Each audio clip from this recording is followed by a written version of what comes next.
I was just listening to Fareed Zerkawi's podcast where he reports on other countries on the other side of the world. He gets seemingly in-depth interviews with, I think, particularly English-speaking foreign people. He's talking, this last podcast I listened to the King of Jordan, and he mentioned how there's like 600,000 refugees in his country from Syria from that war. Well, it got me to thinking, I'm a refugee pretty much, but I'm not defined as that. I'm defined as a crazy homeless guy. What about all those people in Jordan? I mean, they're homeless pretty much, but they're called refugees. I'm an economic refugee myself. I'm not a I haven't been exposed to any major wars. I mean, there hasn't been any particular group. Okay, there hasn't been any particular group that seems to have directly uh, kicked me out of my home so much, or pushed me out of a job, like or forced me by my life to leave a place or a job or whatever. No, it's been economical, and that's a war in itself. There's an economic war going on in America. It doesn't have to be this bloodshed of a war that's going on in Syria. It's happening financially. They're squeezing us. Okay, there's a lot of companies that are squeezing us and forcing us into positions that turn us into refugees.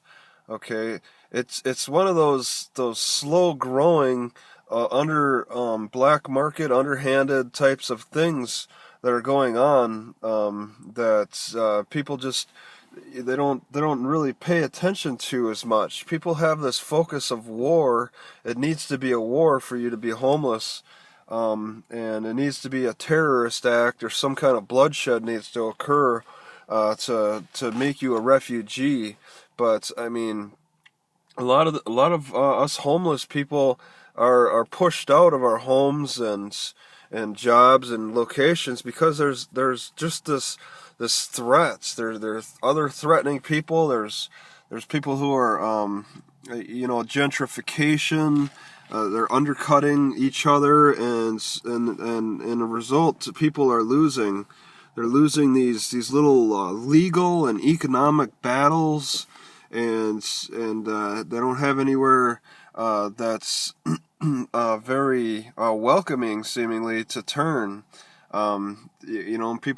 People will open up their arms more if it's an actual physical bloodshed war, but in an economic war, people just blame the homeless person.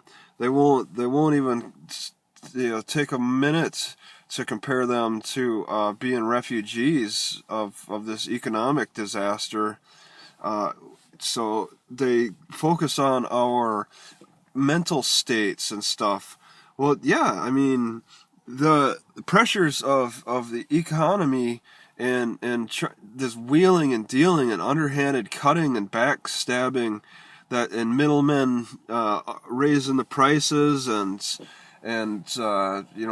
poor products going out there, and laws that are forcing people to have to buy in certain places. I mean, in Seaside, Oregon, you have to. It's illegal if you spend the nights in your car. It's only legal to sleep in a hotel or a home.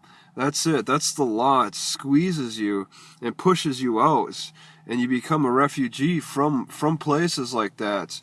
And they blame your mentality for that. They blame you. Well, this economy is kind of taking our sanity from us with all the new regulations and stuff. I mean, there weren't so many laws in the past. People are subsisting on their own. If you look at the Indians, I mean, they lived off of hunting and fishing and some farm work, depending on the area that they lived.